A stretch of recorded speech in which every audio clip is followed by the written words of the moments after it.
Isimula ang kwento sa isang mahiwagang mundo na pinagsasaluhan ng siyam na lahi. Mga Dragonauts, Elves, Honest, Dwarf, Demonyo, Dark Elves, Centaurs, Beast Folk, at mga tao kung saan ipinanganak ang isang batang adventurer na nagngangalang Light. Sa kagustuhang mabigyan ng mas magandang buhay ang kanyang pamilya, nagpaalam si Light sa kanyang bayan at umalis upang mag-explore para sa pera at kapangyarihan. Matapos maabot ang isang malaking lungsod, si Light ay pinaikot-ikot ng mga tao, ngunit patuloy na hinahanap ang unyo ng adventurer. Pumasok siya sa guild at ipinakilala ang sarili sa receptionist, na nagtanong kung gusto niyang magparehistro bilang isang bagong adventurer. Habang tumatango siya, ipinaliwanag niya na magsisimula siya sa pinakamababang F-rank at itatanong kung mayroon siyang espesyal na kakayahan. Sinabi ni Light na mayroon siyang unlimited gotcha ability, na nagpapahintulot sa kanya na mag-roll para sa mga random na card at ipatawag ang mga ito. Pagkatapos niyang ipatawag ang isang baliko na tinidor sa kanyang harapan, ang receptionist ay naiwang walang masabi. Dahil sa kahihiyan, sinubukan ni Light na umarte na parang hindi lang silverware ang maaari niyang ipatawag, ngunit ang mga susunod niyang rolls ay binibigyan lang siya ng maraming bulok na merienda.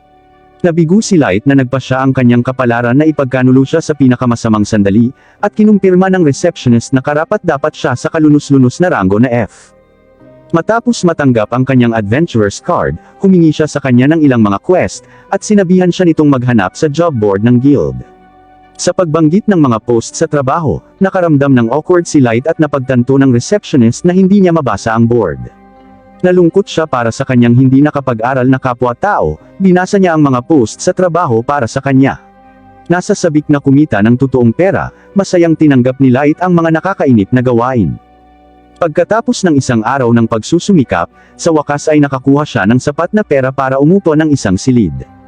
Gayunpaman, pinatumba siya ng isang gang ng mga beast folk at sinimulan siyang pambubuli habang kinukuha ng kanilang pinuno ang kanyang pera. Nagmamakaawa si Light sa kanya na maawa sa kanya, ngunit ang malupit na lobo ay nagpatambo sa kanya pabalik gamit ang isang matigas na uppercut.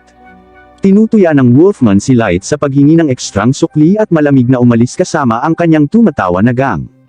Kahit na ang mga tao ay hindi pinapansin si Light habang siya ay nasa lupa hanggang sa isang mabait na elf ang tumulong sa kanya. Nagulat si Light sa lahat ng adventurer na nakapaligid sa kanya at napaatras siya sa gulat. Nang makita kung gaano siya natatakot, niyakap ng elf si Light upang i-comfort siya habang nanunuya ang mga dumaraan. Dahil nabigla si Light na nadumihan ang isang magandang elf para sa kanyang kapakanan, tinulungan niya itong tumayo. Ipinakilala ng mga adventurer ang kanilang sarili bilang mga miyembro ng Concord of Tribes. Ipinaliwanag ng isang beastman na nagngangalang Geru na ang bawat miyembro ay kumakatawan sa isa sa siyam na lahi, at ipinakilala ng elf ang kanyang sarili bilang Sasha. Ipinakilala niya sina Drago, Diablo, Oboro, Nano, Sion, at Santor, na kinukumpleto ang 8 sa siyam na lahi. Nalaman ni Light na ang Concord ay naghahanap ng lahi ng tao upang ipakita ang pagkakaisa ng lahat ng lahi sa kanilang mundo. Habang inaabot ni Geru ang kanyang kamay para imbitahan siya, natigilan si Light na may nangangailangan ng kanyang tulong. Saka masayang tinanggap ang kanyang imbitasyon. Di nagtagal, nagsimulang tuklasin ni Light ang isang dungeon na tinatawag na Abyss kasama ang kanyang bagong grupo. Isang malaking uod ang sumusubok na salakayin siya, ngunit tinadtad ito ni Geru bago pa nito masaktan si Light. Ang isa pang uod ay sumusulpot kay Light mula sa likuran, kaya pinabagsak ito ni Sasha gamit ang kanyang pana. Pinagalitan niya si Light dahil sa pagiging pabaya niya, na nagpapaalala sa kanya na ginagalugad nila ang pinakamapanganib na dungeon sa mundo. Binalaan siya ni Sasha na madali siyang mamatay sa lugar na ito. Umupo siya at inaalagaan ang mga sugat nito. Nang mapansin ang pag-arte niya tulad ng kanyang mommy, sinimulan ng iba pang mga miyembro ng partido ang panunukso kay Sasha dahil sa labis na pag-spoil kay Light. Habang namumula na parang kamatis, kumilos si Sasha na parang hindi niya mahal si Light at sinasabing sinusubukan lang niyang protektahan ang isang kapwa miyembro ng grupo. Habang binabalewala ng mga miyembro ng partido ang kanyang mahinang palusot, mas nagiging defensive si Sasha. Gayunpaman, pumasok si Drago at pinasaya si Light, na nagsasabi na gumagawa siya ng mahusay na tsaa para sa kanilang koponan. Sa kanyang pagganyak, ang grupo ay tumungo ng mas malalim sa dungeon. Habang humihinto ang grupo sa isang dead end, pinigilan sila ni Drago. Sa tingin ni Light ay magpapahinga na sila, kaya nagsimula siyang maghanda ng tsaa para sa kanila. Gayunpaman, sinabi sa kanya ni Drago na hindi nila kailangan ang tsaa dahil pinapatalsik na nila si Light sa kanilang party.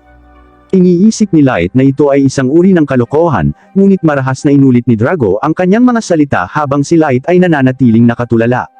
Sinabi rin sa kanya ni Gero na tanggol na siya, kaya tinanong siya ni Light kung bakit nila siya itinatapon. Sinabi ni Gero kay Light na hindi siya kailangan ng kanilang grupo, at naiinis si Sasha sa kanyang kalokohan. Maging sina Sayon at Nano ay sinimulang kutsain si Light dahil sa pagiging sobrang kaawa-awa habang ang mga demonyo ay nakahinga ng maluwag na sa wakas ay mapapawi na nila siya. Nagtatanong si Light kung bakit sila naging malupit sa kanya pagkatapos ng lahat ng kabutihang ipinakita nila sa kanya kanina. Inihayag ni Gero na nagpapanggap lamang sila ng kanilang kabaitan upang mapasali siya sa kanilang partido. Nagtataka si Light kung bakit kailangan siya ng kanilang makapangyarihang partido, at sinabi ni Drago na ito ay dahil sa kanyang espesyal na kakayahan. Ipinaliwanag niya na ni-recruit nila si Light sa pag-asang siya ay magiging isang overpowered maestro, ngunit ang kanyang kakayahan ay masyadong basura. Itinuturo ni Light na ang kanyang unlimited gotcha ability ay hindi kailanman kapaki-pakinabang, at sumasang-ayon si Gero sa kanya. Kinukutya niya si Light sa pagiging isang walang talentong tao, kaya hindi na kailangan ng kanyang partido ang kanyang walang kwentang tulong. Alam na siya ay isang pagkabigo ng mag-isa, nagtataka kung bakit natagalan ang mga kaibigan niya sa pagtatapon sa kanya. Samantala, gumaan ang pakiramdam ni Sasha na maaari niyang pakasalan ang kanyang master sa halip na mapunta sa kalunos-lunos na anak ng tao. Dahil nakaramdam si Light ng labis na pagkagulat sa nakakagulat na impormasyong ito, nagpa siya si Drago na tapusin ang trabaho kasama niya. Pagkatapos niyang sabihin kay Gero na tapusin si Light, sa wakas ay napagtanto niya ang panganib na kinaroroonan niya. Pagmamasid sa kanilang pagalit na tingin, nalaman ni Light na tatapusin siya ng kanyang partido upang maiwasang lumakas siya sa kalaunan at subukang maghiganti. Inilabas ni Gero ang kanyang mga kuko at hinampas ang pisngi ni Light, na tumitingin sa dugong umaagos mula sa hiwa. Habang malamig na nakatingin ang mga miyembro ng partido, si Light ay tumakbo palayo na sumisigaw. Sinabi sa kanya ni Gero na ang mga halimaw sa abyss ay kukuha sa kanya para sa pagkain. Gayunpaman, nagpaputok si Sasha ng palaso sa kanyang binti upang pigilan siya sa pagtakas. Nagpupumiglas sa sakit, bumagsak si Light mula sa tama at nasiyahan si Gero sa kanyang pagdurusa. Humakbang siya at sinipa ng malakas si Light sa sikmura, muli siyang napatumba. Sinimulan niyang bugbugin si Light, ngunit pinigilan siya ni Sasha. Ipinaalala niya sa kanya na kailangan nilang gawing isang aksidente ang pagkawala ni Light. Kaya, itinaas ni Gero ang kanyang kuko para sa isang panghuling welga. Nang makitang nalalapit na ang kanyang wakas, gumapang si Light sa lupa, gustong ipagpatuloy ang buhay. Nasa sabik si Gero na panoorin siyang nagpupumiglas ng husto habang sinusubukan ng mahinang batang lalaki na mabuhay sa harap ng tiyak na kamatayan. Biglang, pinindot ng kamay ni Light ang isang teleportation trap, at sinabi ni Drago kay Gero na tapusin siya bago ito mag-activate. Gayunpaman, ligtas nitong na-teleport si Light bago siya maabot ng Beastman. Pagkatapos, nagising si Light sa ibang lugar sa dungeon. Nagdurusa pa rin sa mabibigat na pinsala, iniisip niya na kakainin siya ng anumang random na halimaw, kahit na siya ay nakaligtas ng kaunti pa. Habang ang malupit na lamig ng kuweba ay nagpapaalala kay Light ng kanyang mapagmahal na pamilya, nagsimula siyang umiyak. Naalala ni Light kung gaano kabait ang Concord pagkatapos ng kanilang unang pagkikita at nagtataka kung bakit naging malupit sila, iniisip ang kanilang malamig na mga ekspresyon pagkatapos siyang dalhin sa dead end. Nakaramdam ng galit si Light sa kanilang pagtataksil. Nalilito siya sa mga makapangyarihang masters at Concord's higher-ups.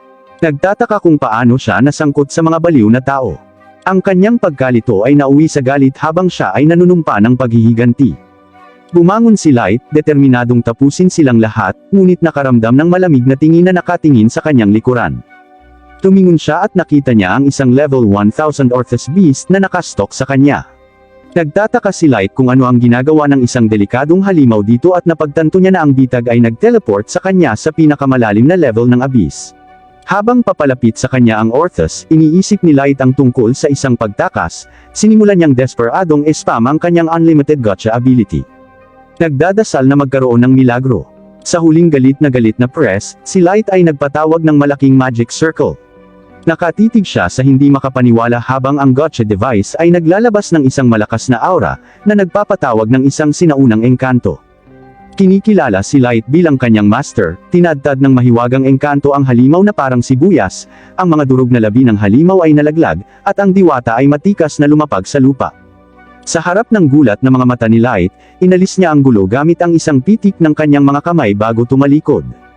Naglakad ang diwata patungo kay Light at mapagpakumbaba siyang lumuhad bago pinagaling ang lahat ng kanyang sugat gamit ang mahika. Humihingi siya ng paumanhin kay Light sa pagpapagaling sa kanya ng walang pahintulot dahil hindi niya kayang makita itong nasugatan. Nagpakilala si Light, nakaramdam ng hindi makapaniwala na siya ay nakapag-roll ng pinaka-overpowered fairy in the world. Ang diwata ay umibig sa kanyang pangalan at nagsimulang ulitin ito bago isinumpa ang kanyang buong katapatan sa kanya. Hindi alam ang kanyang pagkakakilanlan, awkwardly na itinanong ni Light ang kanyang pangalan. Kaya, inihayag niya na siya ang level 99,999 ever sikang maid na tinatawag na May. Ipinaliwanag ni May na siya ay isang napakabihirang card mula sa gotcha ni Light. Sinabi ni Light na ang gotcha ay gumagawa lamang ng basura. Sa pag-aakalang walang paraan na hinailan niya ang isang makapangyarihang nilalang na tulad niya. Iniisip ni May na siya ay ganap na karapat-dapat sa kanya at nagmamakaawa sa kanya na tanggapin siya. Nang makita ang kanyang nakakaawang mukha, sa wakas ay pumayag si Light at pinasalamatan siya ni May para sa kanyang pabor. Pagkatapos ay hiniling niya kay Light na suriin ang kanyang kakayahan sa gotcha at nagulat siya na mayroon siyang kakayahan sa pagtatasa. Sinabi sa kanya ni May na isa lang ito sa mga kakayahan niya bago muling humingi ng pahintulot sa kanya. Sa sandaling sumang-ayon si Light, nagsimulang kumikinang ang mata ni May habang sinusuri siya. Nakikita na ang gotcha ay nagbibigay sa kanya ng mga layer ng lihim na proteksyon. Pakiramdam ni May ay humanga sa kanyang makapangyarihang kakayahan. Ipinaliwanag niya na ang gotcha ay tila walang silbi dahil si Light ay dating nasa mga lugar na walang mana. Gayunpaman, sa supercharged na abyss, na-absorb ng gotcha ang mana sa paligid niya at pinalakas ang kanyang pagkakataong makakuha ng isang bihirang card. Ipinaliwanag niya ang lahat ng walang limitasyong rango ng gotcha card mula sa pinakamataas na dagdag na rango at napakabihirang napakadalas hanggang sa normal at error. Hindi pa rin naiintindihan ni Light, kaya sinabi sa kanya ni May na sa ibabaw, hindi siya makakakuha ng anumang magandang roll dahil sa kakaunting mana sa kanilang paligid. Pinupuri niya si Light sa pag-alam sa kapangyarihan ng gotcha at pagpasok sa abyss upang palakasin ang kanyang pagkakataon ng isang pambihirang pag-roll. Gayunpaman, sinabi ni May na hindi kapani-pani walang mapanganib para sa kanya na makipagsapalaran ng mag-isa. At itinuturo niya na mali siya. Inihayag ni Light na pumasok siya sa abyss kasama ang kanyang partido, ngunit ipinagkanulo nila siya at pinahirapan ang kanyang katawan. Sa pag-iisip tungkol sa kanilang malupit na pang-aabuso at panunuya, nagsimula siyang umiyak habang kinukwento kay May ang kanyang kwento.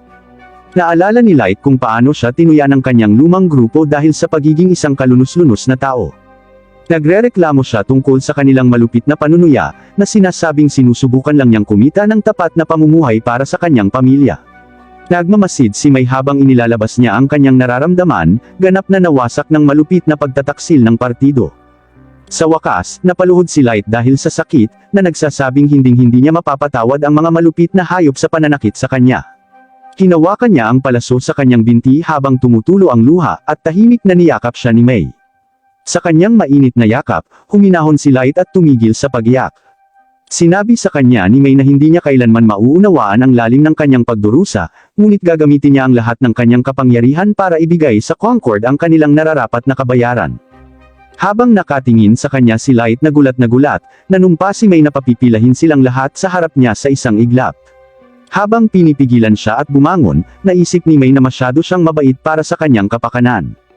Sinabi niya sa kanya na huwag maging masyadong maawin, ngunit sinabi sa kanya ni Light na napunta siya sa sitwasyong ito dahil sa kanyang sariling kahinaan.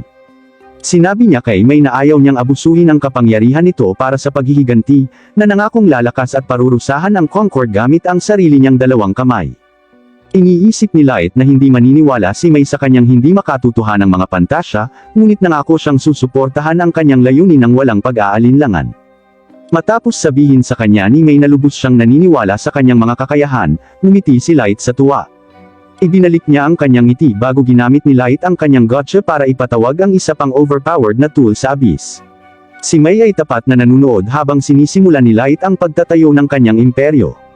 Dahil sa walang katapusang mana ng abyss, pinalibutan ng mga higanteng magic circle si Light, na tinatawag ang pinakahuling mga tool para sa kanyang paghahanap ng kapangyarihan.